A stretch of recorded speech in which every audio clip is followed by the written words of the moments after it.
E aí, pessoal, questão número 4 da nossa lista 2 de exercícios selecionados para o Corpo de Bombeiros Militar de Minas Gerais. Uma questão agora de hidrostática, empuxo.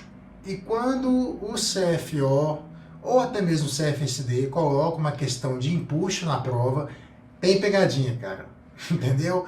Todas as minhas aulas eu falo isso com o pessoal, quando eu mostro as questões de empuxo das provas anteriores, elas são feitas sob pegadinha. Elas sabem como vocês vão confundir as respostas. É muito fácil confundir, se distrair ou se não entender muito bem alguma coisa, você confunde e vai na resposta errada. Por quê?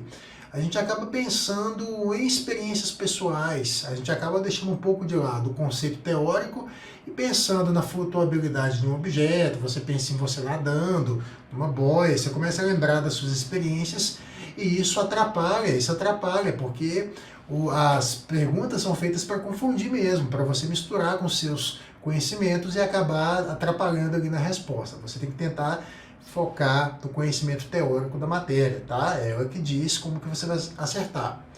Olha só, uma criança está ali brincando com 3 objetos feitos de materiais diferentes. Todos têm o mesmo peso. Pronto, essa é uma definição aqui pontual. O objeto 1 fica boiando, submerso pela metade, o objeto 2 fica imerso totalmente e parado em qualquer lugar dentro da água, e o objeto 3 afunda, tá? É isso que acontece. A gente pode fazer uma relação de densidade muito interessante que pode ser feita aqui. A densidade do objeto 1 é menor que a densidade da água, tá? Como que eu sei disso? Ele flutua com apenas parte do seu volume submerso. Toda vez que isso acontece, o objeto é menos denso que o próprio líquido. A densidade do objeto 2 é exatamente igual à densidade da água, porque toda vez que um objeto fica completamente imerso em qualquer lugar onde você deixa ele fica, ele não sobe nem desce, porque ele está na mesma densidade que o líquido. Então, ele não sofre nenhum tipo de desequilíbrio. Isso sempre acontece dessa forma. E, por fim, a densidade do objeto 3 é maior que a densidade da própria água. Por isso, ele afunda. Os objetos mais densos que o líquido sempre irão afundar, independente da sua forma. Reparem que eu não precisei pensar sequer no peso para poder comparar quem é mais denso, quem é menos denso, quem afunda, quem não afunda. Eu simplesmente peguei a condição observada. Isso é muito importante. Gente, avaliar o que foi falado, se ele fica totalmente imerso, isso aqui já caiu no CFSD, tá? Se ele flutua com parte do seu volume submerso, isso caiu na questão do CFO, na questão do BOT, uma das questões mais geniais, uma das questões mais legais de empuxo que eu já vi ao longo de todos esses anos. Quando eu vi essa questão, eu falei, poxa, que questão, viu? E que questão difícil, tá? Inclusive, ela está resolvida aqui no meu canal. Foi na prova do CFO 2011, se não me engano. Pode procurar aqui CFO 2011 resolvido e comentado, que vai ter a questão lá do BOT. E agora vamos lá. A relação entre empuxo dos objetos. Ô, gente, aqui a gente tem que ter um pouco de maldade e tentar enxergar como que a dinâmica fica, como que a relação de forças fica. Olha, o objeto 1 e o objeto 2, eles estão em equilíbrio sem precisar de se apoiar no fundo da piscina, tá? Isso quer dizer que a força que atua no objeto 1 é capaz de sustentá-lo. Ou seja, ela é igual ao próprio peso do objeto 1. Essa força é a força de empuxo. Isso quer dizer também que a força no objeto 2 é capaz de sustentá-lo, porque não tem nada apoiando, além da própria força ali da água exercida no objeto. Ele não está encostado em mais nada. O que nós temos aqui? Que o empuxo no objeto 1 é igual ao próprio peso dele, e o empuxo no objeto 2 é igual ao próprio peso do objeto 2.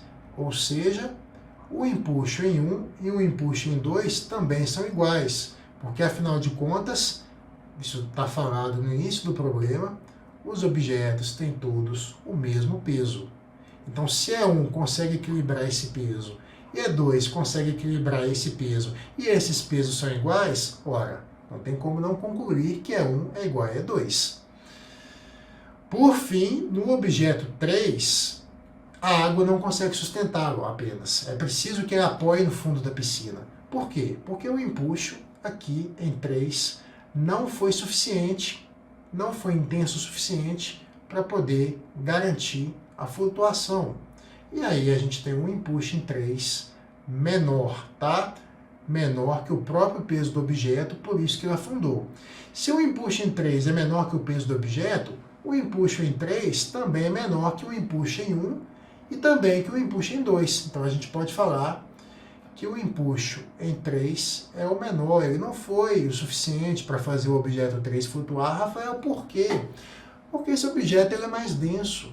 Isso quer dizer que ele é pesado e relativamente pequeno em comparação com os outros. Se ele é pequeno, ele não desloca muito líquido. E aqui está o X da questão. O empuxo tem a ver com o volume de líquido deslocado. O empuxo não tem nada a ver com o peso dos objetos. Isso é um dos grandes erros de todos os alunos, achar que o empuxo tem a ver com o peso dos objetos submersos, mas o empuxo tem a ver com uma relação direta e proporcional ao volume de líquido deslocado. O objeto sendo muito denso, isso quer dizer que em comparação com os semelhantes dele, ele é igualmente pesado, porém ele é menor. E ser menor significa que ele ocupa menos espaço na água. Por isso o empuxo sobre ele também é menor que os demais objetos. Já o 1 é muito grande, então ele precisa apenas de metade do seu volume para deslocar líquido suficiente que produza um empuxo que o sustente. O objeto 2 também é grande, mas ele teve que ficar completamente submerso. Então ele não é tão grande quanto o 1. Mas o objeto 3 é pequeno, por isso que ele não conseguiu a sustentação, tá? Então a resposta, com muita tranquilidade, é a letra D. O empuxo no objeto 3 é menor do que o empuxo no objeto 1. Esse assunto pode dar trabalho, pode dar confusão. O entendimento teórico dele é importante. Essa questão foi um aperitivo, né? Foi uma leve demonstração de como a gente deve tentar raciocinar em exercícios de empuxo. E a prova, repetindo, a prova dos bombeiros, quando coloca a questão de empuxo na prova, ela vem com pegadinha. Ela vem com respostas que confundem. Ela vai tentar bater em cima do senso comum ou em cima de experiências pessoais de você e tentar te tirar do foco que é o conhecimento teórico, né? O fundamento conceitual que está ali por trás. Beleza? A gente se vê no próximo vídeo. E se você não entrou no grupo de exercícios selecionados ainda, é só clicar no link e entrar no grupo de exercícios. Vamos lá, estou te esperando. Grande abraço e até o próximo.